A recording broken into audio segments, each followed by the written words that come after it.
Welcome to Daily Elder Advice, a channel dedicated to sharing powerful lessons, inspiring stories, and practical wisdom to help you or your loved ones age with strength, clarity, and peace. Some mornings feel just like any other, quiet, familiar, almost sacred. We slip into our routines without question, open the blinds, stretch our backs, step outside. It all feels ordinary until one moment shatters the illusion of safety we built around habit. That moment came on a Tuesday.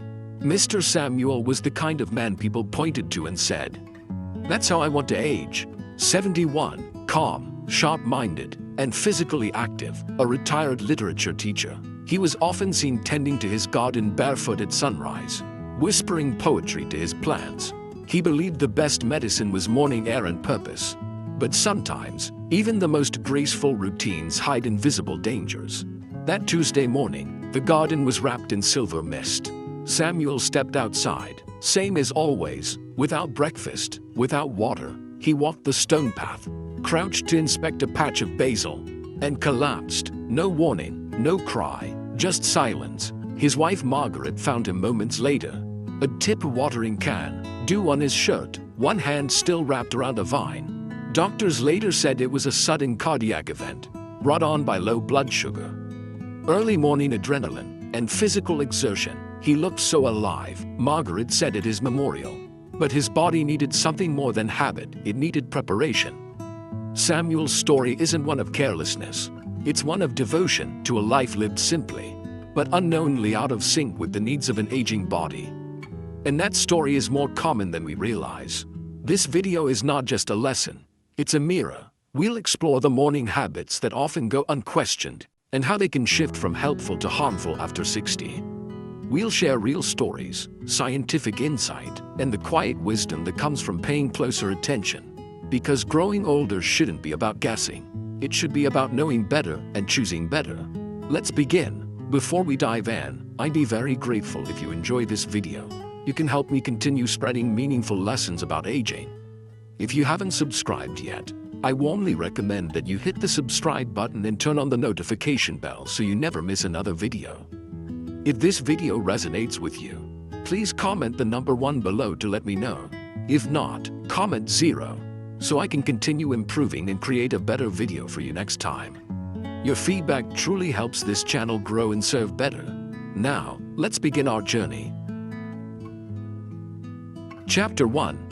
Exercising on an empty stomach, the hidden morning risk. Understanding the physiology. When we sleep, our bodies enter a fasting state. Blood sugar drops, energy stores are partially depleted, and many of our systems, especially digestion and metabolism, run at their lowest operating levels. For younger people, transitioning quickly from this rested state into physical activity may not pose immediate harm. But for older adults, the same shift can place tremendous stress on the cardiovascular system. Morning cortisol levels are naturally higher, meaning the body is already in a slight state of stress.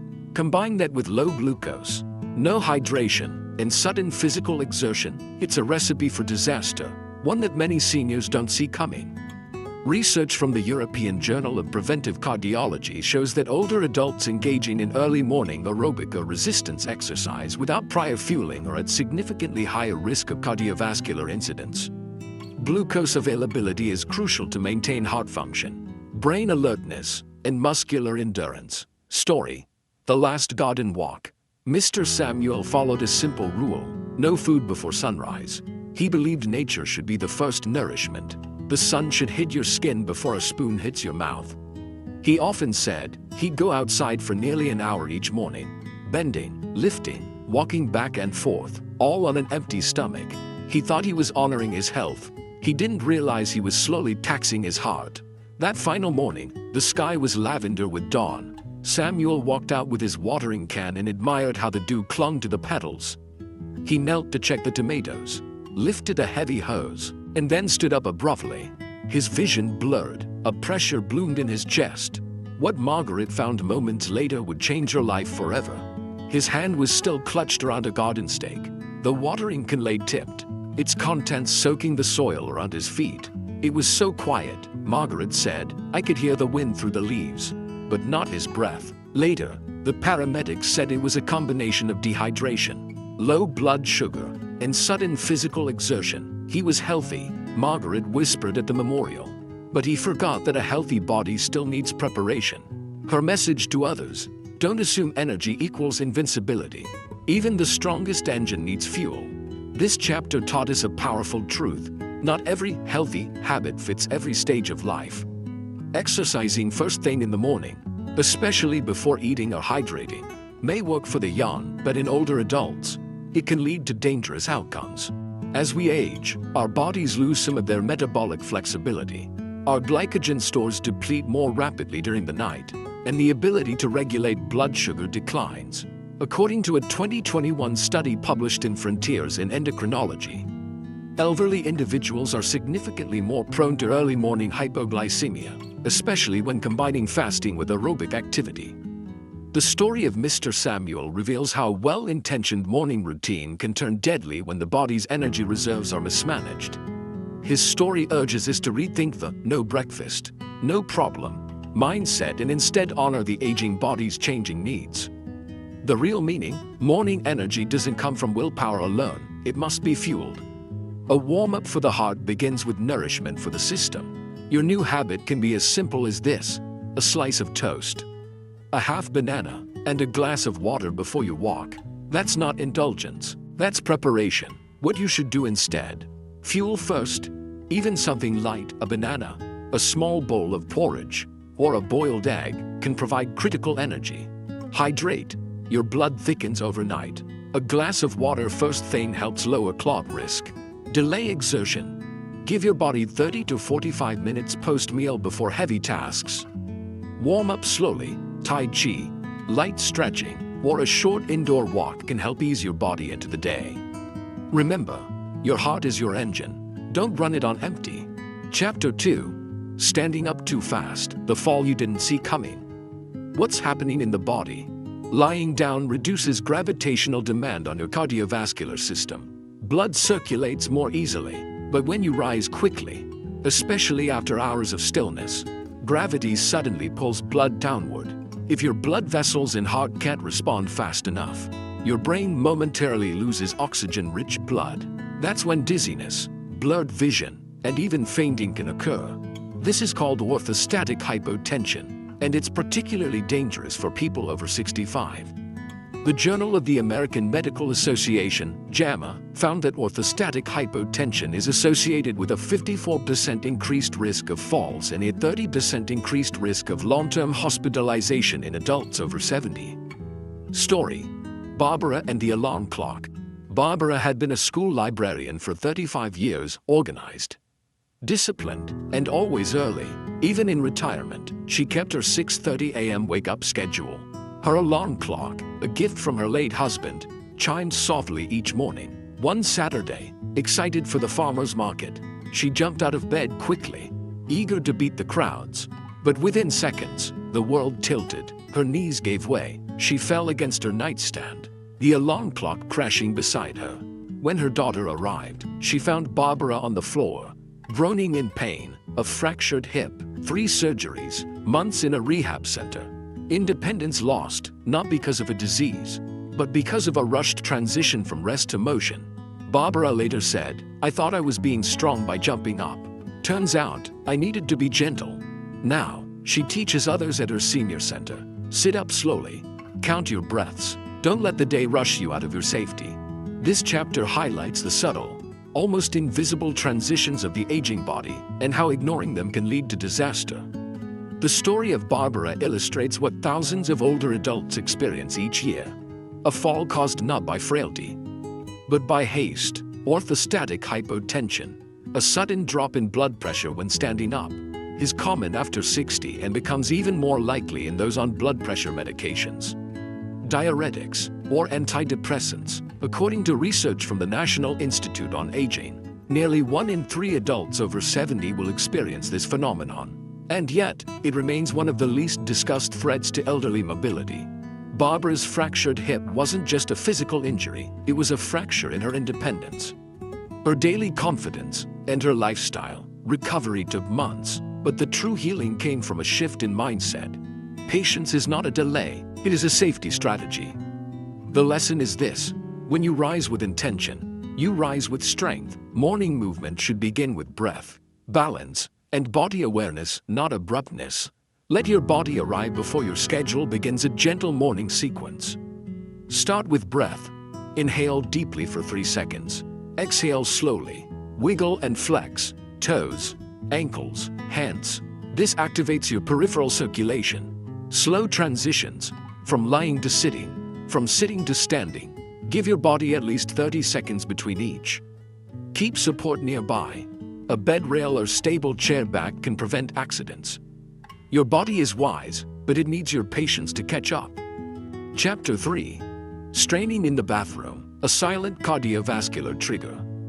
Why it's dangerous. The bathroom might be the last place you'd associate with health risks, but for seniors, it's one of the most common locations for strokes, heart attacks, and falls. Straining during bowel movements triggers the Valsalva maneuver, which increases internal chest pressure. This reduces blood return to the heart, causes an immediate drop in cardiac output, and then forces a sudden surge in blood pressure once released.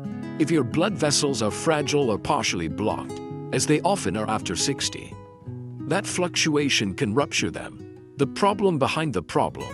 Constipation isn't just about discomfort. It's a symptom of something deeper: low fiber intake, chronic dehydration, poor mobility, or medication side effects, and it needs to be addressed seriously. Story: Thomas in the morning paper. Thomas, 69, had always taken pride in routine. Every morning, he brewed his coffee, grabbed the newspaper, and sat on the toilet reading and sipping, often for half an hour. Over the years, his diet had grown heavier and exercise lighter. Constipation became common, but he never talked about it. It's just part of getting old, he shrugged. One morning, feeling the usual strain, he pushed hard. His vision went black for a moment. He collapsed to the side. His wife found him minutes later, barely conscious, at the hospital. Doctors diagnosed a mild stroke, triggered by sudden pressure during a bowel movement. "I thought it was just bathroom trouble," Thomas said. "I didn't know my heart was involved." Now he speaks at local men's health meetings. Don't take the silence of your symptoms for granted. His takeaway: bathroom time isn't private when it risks public emergency. Listen to your body before it screams. The bathroom is supposed to be private, but what happens there can have public consequences. Thomas's story exposes a deeply overlooked reality: that straining during bowel movements, especially in the morning, isn't just uncomfortable. It can be life-threatening. The Valsalva maneuver, commonly performed during pushing or straining, can dramatically increase pressure inside the chest cavity. This disrupts blood flow to the brain and heart, potentially leading to strokes, heart attacks, or fainting spells. The American Heart Association warns that older adults, particularly those with pre-existing cardiovascular conditions, are at high risk during moments of intense straining. The deeper meaning here is that silence is not safety. Many older adults suffer in silence, thinking constipation is normal with age. But constipation is a symptom, not a sentence. This chapter teaches us to elevate not just our feet during bowel movements, but our attention and willingness to seek solutions. From dietary fiber and hydration to posture and movement, we must reclaim comfort and dignity in the most vulnerable moments of our day. Because prevention, in this case, begins with honesty. Build a healthier bathroom routine. Mimic the squat. Use a low stool under your feet. Stay hydrated. Aim for 2 liters of water daily. Boost fiber. Beans, lentils, chia seeds, prunes. Move often. 15 to 30 minutes of light walking helps digestion. Limit sitting time. If nothing happens in 10 minutes, get up and try again later. Don't treat bowel movements like a chore. Treat them like a vital sign. Chapter 4. The ripple effect. Your health is their anchor. How one body affects many hearts. Too often, aging individuals view their health in isolation. It's my body, my burden. But in reality, one person's wellness or illness echoes through the lives of everyone around them. Children, spouses, friends, and even neighbors feel the effects of declining health. When you are strong, your family thrives. You can attend family events, offer wisdom, and be a source of joy. But when you're unwell, they often take on new roles as caregivers. coordinators, and constant warriors. This is a heavy burden emotionally, financially, and physically. Research that speaks volumes. According to a study by the National Alliance for Caregiving, 70% of family caregivers report mental health strain within the first year of caregiving. Over 40% reduce their working hours or leave their job to care for an elder loved one. It's a ripple effect that can change the course of multiple lives, not just one. Story: Nancy and her 2 lives. Nancy was a 42-year-old single mother with 2 school-aged children, a demanding job, and a carefully structured life that required balance to keep afloat. Her father, George, had always been independent, a former mechanic who took pride in never asking for help. But when George suffered a stroke one winter morning, everything changed. Nancy became his full-time caregiver overnight. Her routine shifted from packing school lunches and leading meetings to driving 90 minutes each way to her father's house. Managing his medications, changing bedding, coordinating appointments, and convincing him to eat. At work, she was distracted. At home, she was exhausted. She rarely smiled. One night, she broke down in front of her son. "I feel like I'm failing everyone, Grandpa. You, myself." It wasn't until George began to recover, thanks to Nancy's efforts, that the weight of what had been lost hit him. As she helped him into his wheelchair, he looked at her and said, "I didn't know how much my body was stealing from your life." That moment shook him. He began to eat better, take his rehab seriously, and asked for books on stroke recovery. Not for himself, but for her. It's never just your health, it's theirs, too. This chapter reveals one of the most underestimated truths of aging. Your health doesn't exist in a vacuum. It's deeply woven into the lives of your children, grandchildren, caregivers, and even friends. The emotional, financial, and physical burdens of poor health ripple outward, changing family dynamics, altering careers, and creating silent sacrifices. Nancy's story reminds us that when an elder's well-being declines, the cost isn't paid by them alone. According to a study by the AARP and the National Alliance for Caregiving, 53 million Americans provided unpaid care to an adult in 2020. Of those, nearly 40% said it had a significant emotional impact. The stress, exhaustion, and guilt that caregivers endure often go unspoken and unrecognized. But the beauty of this lesson lies in its flip side. When you care for your own health, you don't just prolong your life, you preserve their freedom. When an elder maintains their mobility, stays mentally sharp, and proactively manages chronic conditions, they become a source of stability instead of stress. They create space for joy instead of anxiety. They model strength instead of requiring rescue. The message of Chapter 4 is both sobering and empowering. Self-care is a family investment. Every doctor's visit you schedule, every glass of water you drink, and every walk you take is an act of love, an act of generational protection. Because when you protect your health, you give your family the greatest gift of all, peace of mind. Chapter 5. What you can teach beyond wealth. Offer wisdom, redefining inheritance. Many older adults feel their greatest responsibility is to leave behind financial security. But the truth is, money fades, but values endure. What your grandchildren need more than property or savings is your personal story, your lived example of perseverance, honesty, kindness, and grit. Expand these lessons. 1. Dignity in labor.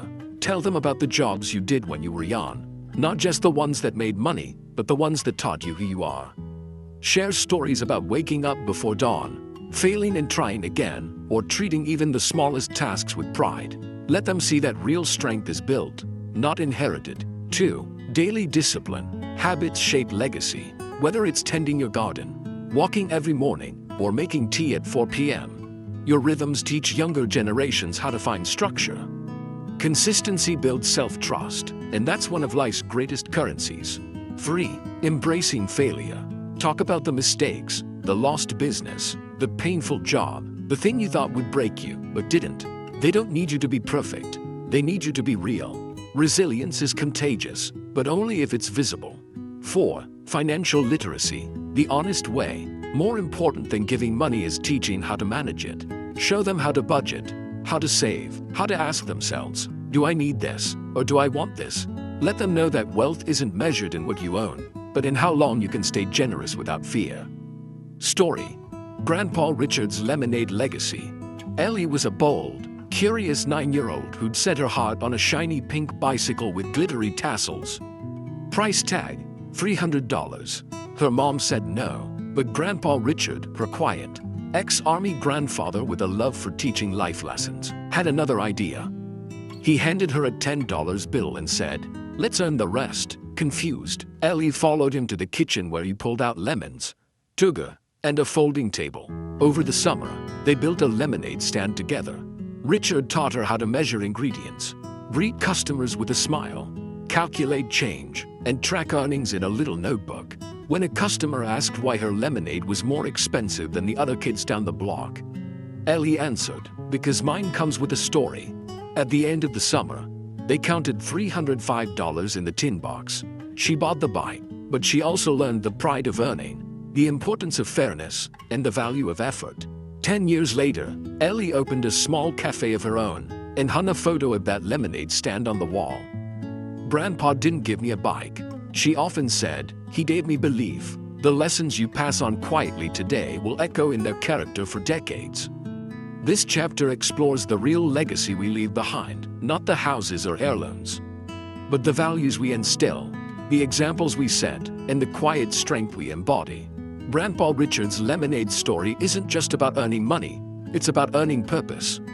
It's about showing a young soul how dignity is built, not bought. Research from Harvard's Center on the Developing Child shows that children with a strong emotional connection to an older adult mentor, especially a grandparent, develop better stress resilience, emotional regulation, and self-confidence. But this connection is strongest when it's built on shared experience, not lecture.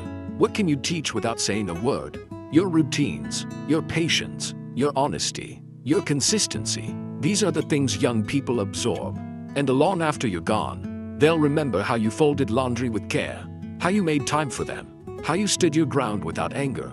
In a world addicted to speed, you can teach slowness. In a culture obsessed with gain, you can model generosity. In a generation bombarded by noise, you can offer presence. The lesson is clear. What you pass on is not in your will, it's in your way of being.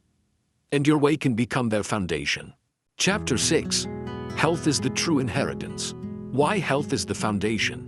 When we talk about inheritance, we often picture land, jewelry, or savings accounts. But the most powerful inheritance is your presence. A healthy elder doesn't just live longer, they live fuller. They laugh louder, hug tighter, and witness more milestones. Good health enables attending graduations and weddings, telling family stories at reunions, playing with grandchildren, not just watching them. Real insight, generational strength. When an elder invests in their well-being, their children worry less, their grandchildren feel safer. The entire family sees an example of strength rooted in love, not fear. That is the kind of example that outlives us. Story: Lillian in The Birthday Promise. Lillian, a retired schoolteacher known for her warm hugs and encyclopedic memory of family birthdays, was 78 when her doctor told her she was borderline diabetic and showing signs of heart strain. It wasn't a crisis, but it was a warning. That evening, her great-grandson Noah called. "Grandma, will you be at my 10th birthday party?" It was 4 years away. She smiled and said, "I'll be there, dancing." From that moment, Lillian made a vow, not just to be alive, but to be vibrant. She began every morning with a 15-minute walk, swapped sweet pastries for fruit, and started attending a Tai Chi class at the senior center. Her doctor was amazed. The day of Noah's 10th birthday, Lillian wore a bright yellow dress and brought a homemade cake. She not only helped set up the party, she danced with Noah for the first song. Later that night, she told her daughter, "This was the best gift I could give him, not the cake, but my presence." Noah, now an adult, keeps a photo of that moment on his desk. "Every time I feel like skipping the gym," he says, "I remember Grandma dancing." Lillian's promise became a legacy. What this means: every healthy habit is a step toward more memories. Investing in yourself is how you multiply your impact on others. The greatest gift you can leave isn't what you give, but how long you're able to give it. Your health isn't just about you. It's the heartbeat of your entire family's joy. Chapter 6 expands the conversation from personal well-being to intergenerational impact. It challenges the narrow idea that inheritance is about wealth. and redefines it as energy, mobility, presence, and love. Lillian's story isn't remarkable because she danced at her great-grandson's birthday. It's remarkable because she prepared her body to be present for it. The World Health Organization reports that over 60% of disease burden in people aged 60+ is caused by preventable lifestyle factors: poor diet, lack of movement, unmanaged stress. That means most of what shortens our active years isn't fate, it's choice. This chapter isn't about avoiding death, it's about expanding life. When you stay healthy, you show up, you bake the cookies, you tell the stories, you hold the baby, and those moments become memory. And those memories become identity for the generations behind you.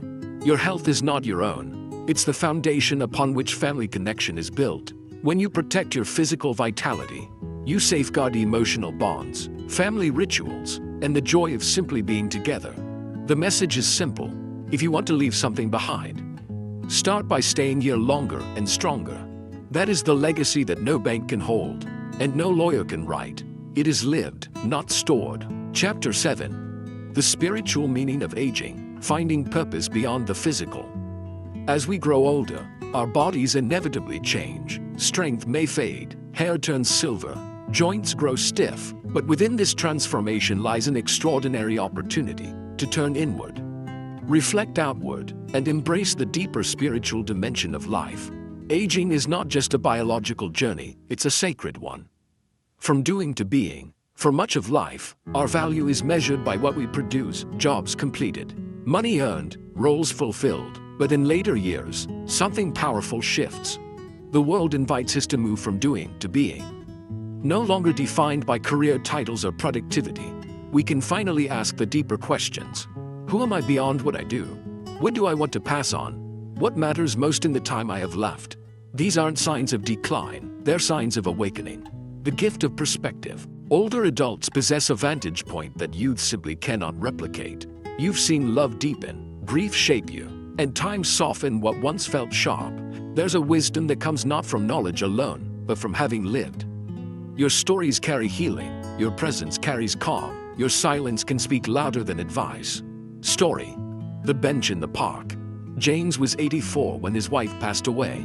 After months of grieving, he began visiting the local park each morning. Sitting quietly on the same bench, he didn't say much, just nodded at passers-by. Over time, people started joining him. Some talked, others cried, many just sat in silence. One day, a young father said, "I don't know what it is about you, sir, but I feel safer when you're here." James smiled. "Maybe it's because I've seen how the story goes, and I'm still here." Without realizing it, James had become a spiritual elder to the community. Not through sermons but presence. Lessons that live beyond you. Stillness teaches clarity in a world rushing to nowhere. Gentleness teaches courage in a world obsessed with power. Gratitude teaches abundance even when resources are few. Your presence, your peace, your perspective, they are needed more than ever. Oh, time to bless. This chapter of life invites you not to fade, but to bless. Speak blessings into your children's lives. Write letters, share stories, forgive, laugh, sit in silence with someone who needs it. Touch a shoulder, say, "I'm proud of you." You don't need to fix the world, but you can bless it. And in doing so, you become not only someone who has lived, but someone who continues to give life. This is the quiet power of aging, to no longer strive, but to shape. Thank you for joining us today on Daily Elder Advice. If you've made it to this point in the video, it means you care deeply about the quality of your life, and perhaps even more, the lives of those you love. We often underestimate just how much power lives in the smallest parts of our day. A sip of water, a breath before standing, a moment of stillness before action. These are not just routines, they are decisions.